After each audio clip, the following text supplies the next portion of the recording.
What does it really take to scale from solo VA to sustainable agency owner while juggling ADHD, solo parenting, and an increasingly busy client base? Well, today's guest has done exactly that. I'm talking to the incredible Anna Bunch, founder of Psych VA, who has spent the last 7 years turning her agency into a calm, structured, highly specialist support system for psychologists and therapists. Her journey is such a powerful example of what's possible when you stop trying to do everything yourself and start building a business that grows with you, not against you. I hope you enjoy the conversation. Hello and welcome to this week's episode of the Visionary VA podcast. I am delighted to be joined today by Anna Bunch. Anna is the founder of Psych VA, a specialist team supporting psychologists and therapists behind the scenes. She built the business while solo parenting and navigating a later ADHD diagnosis, so she understands the pressure of running a practice without the right support. Now, 7 years in, Anna has grown Psych VA into a sustainable agency with multiple income streams focused on calm systems, reliable admin, and helping clinicians keep their clinics running smoothly. Welcome, Anna. Thank you so much for joining me today. Oh, thanks for having me, Holly. I'm really excited. So let's jump straight in. Can you just start off by telling us a bit more about your journey, how you came from your world of being an employee into becoming a VA business owner?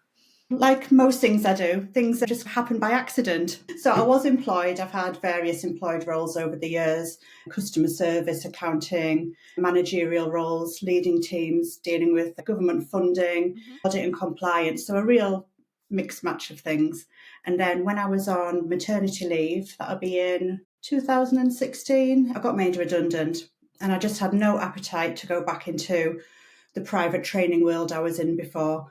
And then very randomly, one of my friends said, "Oh, why don't you do a bit of cleaning to tide you over?" And I thought, okay, that's a bit random. So I grew this small cleaning business while I was trying to figure out what to do. Before I know it, I had commercial contracts. I had 5 employees and it all just happened really fast. And again, by accident. And it really gave me an insight of what it is to run a business and the back office work that goes with it. Yeah. You're out doing your day job, out cleaning, and then it was the marketing, the invoicing, the whole of that.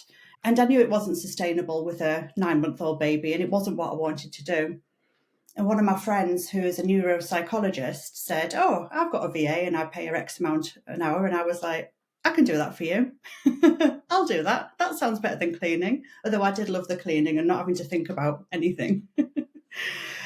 So I started. So she was my first client. And then just through word of mouth, doctors actually worked with, they started using me. And then I just, closed a cleaning company and started being a virtual assistant. And then it just grew just by word of mouth. I think if you do a good job, something, then it's your clients who market you and they talk to other people. And then, before I know it, I've got a full caseload and I'm a virtual assistant. Amazing. And how quickly did you start growing your team? When did you evolve from that sort of being a solo VA into the now agency model that you've got? Yeah, so I think it was probably after about a year. And it was funny, just because I knew I was doing this podcast, I started thinking, when did I do things and how did things happen? And I actually forgot how my team started. It wasn't just because I was at capacity. It was during lockdown. And I've suffered from RSI all my life, all my working life. And from trying to juggle, schooling, there wasn't school, schools weren't open, childcare. My little girl had just started school. And so she was with her dad half the time. So I was trying to do all my work in the days I didn't have her, like so many of us. And I was really obviously using the computer a lot. And my RSI flared up again, and it hadn't done for years. So at that point, I thought I need to get someone to help because I don't want to lose these clients. And I know that when it flares up, I have to rest. That's the only thing I can do. So my sister picked up some work, and there was a girl who I'd met at a conference a couple of years before who I knew was a virtual assistant. So I got in touch with her. And then so she came, she's got her own VA business, but then she came to help me out as well. So I think actually I was a bit forced into it, thinking back, because I couldn't do it. And then as it turns out, I managed to get on top of my health problems and and proceed. But yeah, that was my first taste of trusting someone else with doing the work for the business. Yeah. And you'd already had that experience of doing that, I guess, with the cleaning company, so that you knew that that is a model that could work. So it sounds like you've then built your VA business in a similar way. Yeah, sure. We've all got different work paths, and you draw on what you've picked up from Yeah, employed roles. definitely. And you mentioned there some of the health challenges that you've encountered, but I know obviously as well as the RSI, you've also had an ADHD diagnosis. Yeah, that's How do you right. feel So that's kind of that's impacted? yeah, sorry, Holly. So yeah, one of the symptoms of ADHD is interrupting people. So I've been a virtual assistant a few years. I'm trying to think when it was. It was probably about 3, 4 years ago. So at that point, when I'd set up the company, I wasn't aware of that. Mhm. But yes, when I got my diagnosis, everything started to make a bit of sense. There was lots of aha moments, and Yeah. yeah, I realised that when you're neurodivergent, you don't necessarily fit into an employed role, working 9 till 5 and not being in control of what tasks you do and having to mask a lot of the time, pretending you're okay when really you're not. Yeah. Yeah, I was very grateful that for getting my diagnosis and then being self-employed Yeah. and just learning to run the business, and instead of fighting it, work with it. I have a lot of like motivation problems sometimes, so when I'm feeling motivated, I know that's when I've got to do things, and I know there's times where I just need to have a nap, and so I go and have a nap. And it's tough, So you isn't just it, to learn that kind of skill of actually being kind to yourself, giving yourself some grace and going, yeah. actually, this is what I need. I'm going to do the right thing, not what I should be doing. That takes quite a bit of courage, I think. Yeah, absolutely, and it's something I would never have been able to do as an employee, go Can and you have a imagine? little I'm nap just after going for a lunch in nap my now. office. Yeah. Curling up under your desk. It doesn't work, does it? No. Oh my goodness. And do you find that that has helped with some of the clients that you're picking up with? Do you tend to work with clients that have that sort of similar background as well and some of those challenges? Yeah, absolutely. So I would say quite a high percentage of our clients are neurodivergent. Yeah, we work with access to work for people who have been granted support. Yeah. But yeah, I think it's really benefited me in lots of ways Yeah. in terms of thinking a little bit but differently about things. Yeah. And yeah, just the way that we approach things. But yeah, definitely having that understanding and knowing what it feels like. And it just gives the clients, they just think, Yeah. It means you just to can be really empathize, understood. can't you? Yeah. Yeah, absolutely. Yeah, amazing. So let's talk about your team a little bit then, because obviously you've got a fairly large team now. Talk through a Yes. little bit about what that looks like, what they do for you on a day-to-day basis. Sure. So I've got the team of VAs who work one to one with the clients. And at the moment, I think we've got about 17 active who have got current clients. Obviously, that fluctuates. And I have Lisa, who I couldn't live without, my client services manager, who I took on.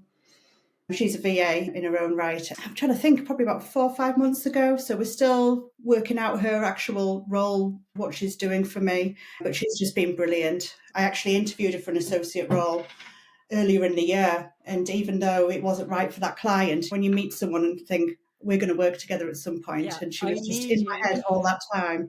Yeah, so I was really pleased when I reached out to her. I was like, oh, help me. She had her own business and sold it, and she's ex-like PR journalist Yeah, type person. So she's really good to have as a soundboard. And recently I'm working with the lovely Helen, who is doing my socials for me. So she's just doing all the visuals and yeah. I'm just still doing the content. So yeah, it feels like I'm getting the support that I need. And yeah, I highly recommend it to anyone. Yeah. And is there any kind of area in the business in particular that you feel like you probably should get some support but haven't quite gone there yet? What would be next on your hit list? I think it'll be growing the client services manager role, and as to get bigger, maybe breaking that down into two different people. Yeah, just the day-to-day stuff, dealing with the teams, dealing with the clients, Yeah. which Lisa is already picking up. But now my role is very different to what it was. It's yeah, just getting someone in to learn more about the business and to be more of my deputy so I can step away from the business more, not to step away from those tasks, but Yeah. to continue growing the business. Yeah. Fantastic. And how and where do you find your associates? So, just Facebook groups. That's how I've gone about it. It's been successful. I've always had a lot of applicants. It's very niche what we look for. So it is people with private healthcare experience, the administration side, because just due to the nature of the clients, the systems they use, dealing with insurance companies, Facebook groups has been a winner for me so far. Yeah. Yeah, I think it's the number one option used Yeah, by a lot of people, isn't it? It works well. yeah. Oh, and So, networking, of course, when with like the conference, going out and meeting people, that's a good way to get a feel for people. yeah, definitely. And like when you mentioned with Lisa, sometimes you meet those people that think we need to work together. I need to find a way of bringing you into my business at the right time. And it's incredibly good just building a network, having those people on your horizon, isn't it? Yeah, absolutely. So you mentioned there that your role had obviously changed quite a bit and that it will continue to do so in the future. Let's talk a little bit about what your role actually does look like now. So you've obviously got that help in place internally. What are you spending your time focusing on? Are you still doing client work? Is most of it spent on running the business? So my role is growing the business development. I've got a heavy focus on marketing at the moment. So I've been quite fortunate through being so niche that I've just had a steady stream of new clients come through without me having to do that much. Yeah. But now we're at the level where I need to be more intentional with it and have a bit of a strategy. So I have got my marketing hat firmly on at the moment and lots of good things in the pipeline coming up. Leading the team, and dealing with the issues that get escalated to me. What else am I doing? I've got one client that I still work with, but I do very little hours for a month, but that's quite strategic. I get a lot of work from her clients, and we collaborate on a few things together. And she was one of my first clients, and I really love working with her. And I think it's good for me to still be doing a little bit of the doing so I can just keep up to date with the systems that we're using. And if I feel like if I get too far removed, I might just not have my finger on the pulse with some of the things. Yeah. But in project work, I do a lot of write-up setups, someone else who I've partnered with. So setting up the clinical practice management software for my clients. The client journey really is people coming from the NHS, or they might be already in private practice, and their business is starting to grow, so they'll come to me, and then my role would be finding out what they need, and then I help them plan their processes from dealing with their clinic admin, and then I recommend what software to use, get that set up for them. So that's a project fee. And at the end of that, I've got a great relationship with them. We've been working together, and then if they need VA support, then I can pass them on to a member of the team. Yeah. So it sounds like a fantastic model. And I think we should talk a little bit about this because I know when you and I have chatted before, it's one of the things that I've just thought is absolutely brilliant. And I'm quite envious of, to be honest. You've got this fantastic model where you've actually got multiple revenue streams, which I think is quite hard, or a lot of people find it hard to get that in place in a VA business. So can you just explain a little bit there? Because you mentioned obviously about your different work streams, that you do a bit of consultancy and project work. Mhm. You've got the team there that obviously do the one-to-one support for the clients, and you've got that nice sort of process where they start with you and then move on to a VA. But you've also got a couple of other things, haven't you? You've got partnership programs and then some add-ons, sort of retainers. So can you just talk a little bit about those extra services and how you've managed to have those on the side as well? Yeah, of course. The write-up setups, I contacted the CEO of the system, and we met, and we just had this relationship, and he used to help me out and advise me in my business, and then I used to feed back to him stuff about write-up, and then I got to, just through using the system, have communications with a lot of the team. And then when their business development team are out talking to people, new clients, about the system, and they say, oh, can you help me set it up? And they say, no, we can't, and then they pass them on to me. So it's just been through over the last 7 years of just, I think it just starts with being nice to people, but then not being afraid to reach out to the people who are in charge and make these decisions within the company. And it was something that all the clients needed. They get this software, and even though it's not brain science to set it up, you need to know how to do it. And they don't have time to sit down for 5 hours and go through all the tutorials and what have you. And they just want it all set up, tailored to their clinic. So I early on identified that was a good business idea, and then I packaged that up. And that's really popular at the minute. yeah, I'd say it's the busiest with setups that I've ever been. And is it only Um, you doing those setups, or have you got any team members that do that as well? I'm still doing them at the moment, but I think But it's going to get to a point when I'm needing to train someone else up and take yeah, some of that off me, yeah, because my relationship with them is getting deeper, and there's a lot in the pipeline, which is going to mean that even more work's coming through from them. So I definitely won't be able to handle all of that. So I need to plan for that. fantastic. Um, and then, yeah, the legal packages. So again, my clients were wanting to, when they're setting up in private practice, they need therapy contracts, consent, the privacy policies, the stuff that most businesses need. But because they work in healthcare, even more because it's special data. And there wasn't anything out there which I would feel comfortable recommending to them. But I knew that one of my clients, she worked with a solicitor to create these packages for her membership scheme. So I approached them and said, look, you need to think about selling this as a standalone product, because people may not be interested in joining the membership. We can sell them as a package. So the three of us collaborated on that. And so I get a cut of that every time we sell a pack. So Yeah, that's a nice bit of passive income, not having to do anything and just brilliant. getting some money. Yeah, yeah, And then what else do we do? Oh, clinical wills. yes, So it was one of my clients who came to me and said, Annie, you need to look into this and set this up as a service. And I was like, okay. And then another of my clients said the same thing to me. And in September 23, the ethical guidelines for psychologists said that you need a clinical will in place. So if something unfortunate was to happen to your therapist, if they were to be incapacitated or pass away, you need to have someone there who notifies your clients, because obviously having someone turn up to the therapy session and their therapist not being there can have a really severe impact on them. They blame themselves.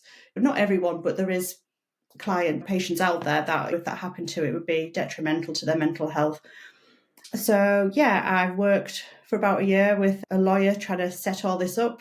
It became quite a beast of a task because then probate was involved. It wasn't as yeah. straightforward as I thought, Mhm. but I was like a dog with a bone with it. I'm going for it. So we've made it work, but it was an expensive and challenging journey to get that up and running. Yeah. And we also offer a full practice close down. So if Mhm. something was to happen to someone, we can hold their clients' medical records and destroy them when they're meant to be destroyed.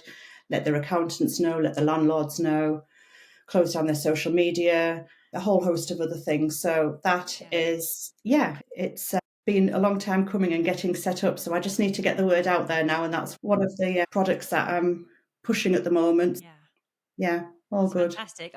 I absolutely love the model. And I remember when you were telling me about it, I just sat there thinking, wow, like she has got this nailed. And I love the fact that there's so much diversification, right? You've got all these, 5 different revenue streams, which is absolutely brilliant and makes total business sense.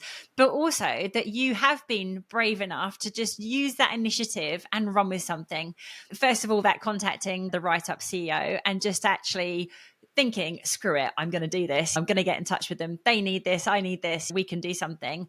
Having the initiative to actually contact the legal people and say, clients need this, let's put something together, developing a partnership there, and then putting together the will service as well. I just think they're absolutely brilliant. And you're not just having an idea, because I think a lot of us are guilty of having these sort of sparks every now and then. You're like a dog with a bone. When you get it and get the idea, you really run with it and do everything you can to make it happen. And I just think there's something you should be incredibly proud of, because I know not a lot of people do. And it's amazing to hear how successful you can make something when you actually do put your mind to it and really see it through. So yeah, big pat on the back. I think you should be giving Oh, yourself. thanks, Holly. Yeah, it's about seeing an opportunity and a gap in the Yeah. market, and what are you being asked for that you can't give your Yeah. clients, and then just hone in on that. Definitely. And Um, you're giving yourself protection in your business as well, because yeah. there are ups and downs, particularly in the economy, and people do lose clients, they come and go. You can't guarantee the revenue that's going to come in from that. But actually having these other streams as well is just a really good layer of protection, I think, as well, for helping to ride that roller coaster. Yeah, absolutely. Oh, amazing. So you mentioned there that you still do a bit of client work yourself, but yeah, I guess for the journey that you've been on the last few years already, what would you say for you, like the highs and lows have been? I'd say the highs are building a bit of a community with my team. Yeah, just seeing everyone progressing in their businesses. We've got a WhatsApp group, and I just love to see people asking questions in it and then someone else answering it. And Yeah. we recently had, and I'm sure she wouldn't mind me saying on here, but one of my VA's daughters was seriously ill in hospital a couple of weeks ago. And as soon as I found out, I was able to reach out to the team, and we all managed work together to Yeah. look after her clients and what have you. And she was so grateful and really emotional about how supported she felt, Oh, which you wouldn't have. Oh, I could cry thinking about it. It was, yeah, and her daughter's all right now, thankfully. oh, She's thank on the road goodness. to recovery, but it was a scary time. And Yeah. you forget that when you're working by yourself as a VA and you don't have that support. And even though people, when you are part of teams, we all work remotely, and it's trying to Yeah. still let other people know that we've got their backs, and being able to jump in and speak to the clients and pick up any work that needs doing. So, yeah, being able to help, that's one of the highs that comes to mind. And yeah, just helping my clients as well. Everyone's so grateful that they're getting support, and, that their business is streamlined. So, yeah, I'd say they're my highs. Oh, and I made it to the final of finalist for runner-up large team of the year at the VA Awards. Amazing. So that Fantastic. was, yeah, thank you. So what about the lows then? Because I know it's not a ride where everything goes smoothly all the time. Yeah, I'd say the lows are when you've matched people together, clients to VAs, and it doesn't work out. Mhm. And sometimes it just can't be helped, personality fit, and it doesn't matter how much testing you do or Yeah. things you put in place, it just happens. But yeah, this year's been a bit of a tricky one. There's been lots of people wanting to swap VAs. Mhm. A few clients have dropped off, and I've never had that before. Everything had been, I think, just been quite lucky with who we've been working with. But I guess that's when you start growing your team, Yeah. working with more people, more clients, these things are going to happen more. And you do question yourself and think, oh, well, what have I done wrong? What could I Yes. have done better to avoided that? So I've been reviewing the processes, recruitment for VAs and the onboarding for Mhm. clients, and just trying to make that watertight.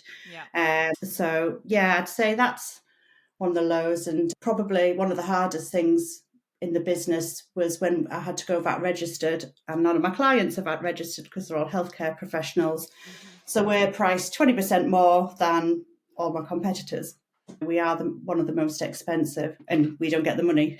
We have to Yeah. pass it on to the government. Yeah. So that's been a challenge. Thankfully, because we do a good job, we didn't lose many clients, but yeah, that was definitely a worrying time. Yeah.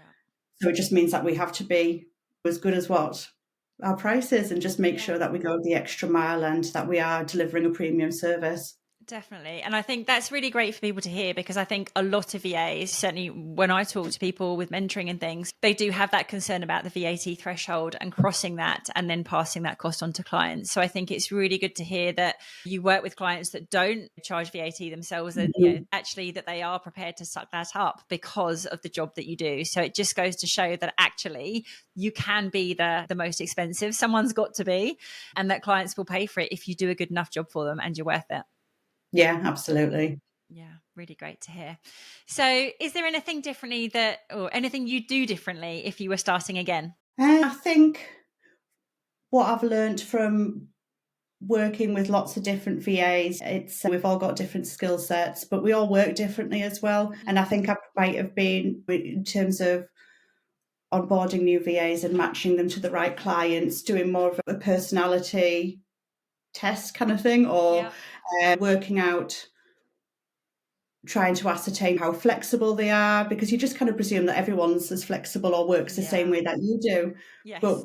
we don't. That's been a bit of a learning curve, and setting up processes earlier on before you start getting like to be a bigger organization, Yeah. which I'm sure that you tell everyone all the time anyway, Yeah, Holly. it's tricky though, isn't it? Because you don't know how quickly you're going to grow. And I think for a lot of Mm, people, that success almost blindsides them a little bit, because actually it can happen very quickly.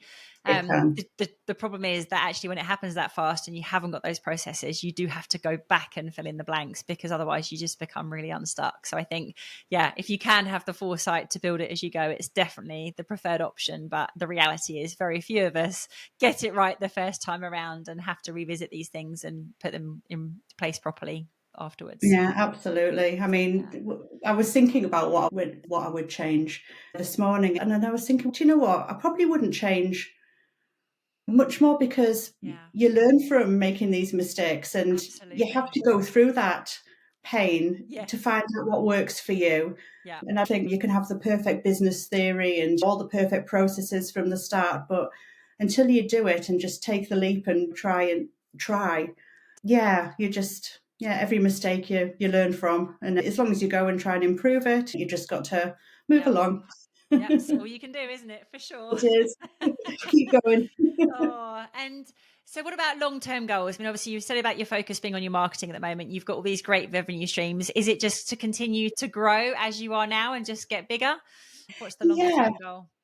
Yeah. So I would like to see how far I could take it. I'm not thinking that I'm going to have hundreds of VAs or anything like that, not to that scale, but something more which is going to allow me to put money into my pension, retire by the age I'm 60. I've got 11 years to go, and just pay a bit more of the mortgage. So it's all kind of money related to me. So it's making enough money for me to be able to have some security for me and my daughter. I'm the sole Yeah.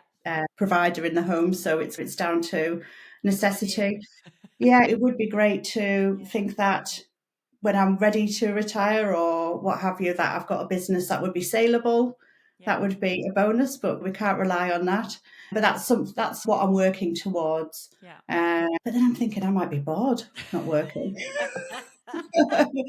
Well, with all these amazing revenue streams and all this passive income you'll have, I think you'll just be able to keep running it from your beach somewhere with your margarita. That would be nice, yeah. And I'll probably, with my ADHD brain, bring in some more. Yeah. You're the kind of It's not person that over would yet. sit on the beach and you'd conjure up some beach hut business or, yeah. Oh, yeah, nice. I get that sense that's what you're like. Yeah, Oh. yeah, exactly. And yeah, I guess what do you feel like that running this sort of agency model has given you personally? Like I can tell you get a lot of fulfillment, I think, from actually doing it. But what would you say have been Oh, yeah. yeah, I'm just so pleased, and I still pinch myself sometimes, and that I can take my little girl to school and pick her up and attend everything I need to at school. Yeah. I can have a nap when I want, within reason. Obviously, when I've got no meetings planned. Yeah, just having that flexibility and the freedom, and no one telling me what to do, like being in control. And it's quite an exciting feeling when you think I can make this business as big or as little Yeah. as I want. And that's the possibilities are endless. So yeah, I really enjoyed that side of things. And yeah, I do love working with my clients and my team and the kind of work that we do. Yeah. Yeah, Oh, so it's great to hear. definitely. So just to wrap up then, can you share what your top tip or best piece of advice would be that you'd give to someone that was considering expanding their VA business by growing a team?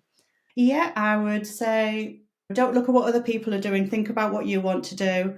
And you need to be resilient. There's no two ways about it. Mm-hmm. So on the days that you're feeling like, oh, I could just go back to being a VA by myself and probably still make a lot of money, just remember your whys, what you're doing it for. And yeah, just keep going and get support. Speak to people like Holly. Holly's, I did a strategy session with you, didn't I? And it was just Yeah. so helpful. Speak to people who have already done it. And yeah, you're not alone. Absolutely not. Great advice. Thank you so much for that. I really enjoyed our conversation. I just love following what you're doing. I think it's incredible. So keep up the great work and hopefully we'll have you on to chat again at some point. Oh, thanks, Holly. Super. Thanks. Bye. Bye. Thanks for joining us today and for continuing to listen, share, and support the podcast. I really do appreciate it. Please make sure you tune in again on the 18th of December, where I'll be joined by another fantastic guest. And as we're rapidly heading towards the end of the year and you're putting in place those 2026 plans, you might want to go back and have a listen to episode 5, where I talk about dreaming big, planning smart, and setting goals to transform your life and business. You'll find the link in the show notes. And finally, a quick reminder that my one-to-one mentoring prices will be going up from the 1st of January. So if you'd like to explore if mentoring would be a good fit for you and your business, please do get in touch. All the details are below. See you soon.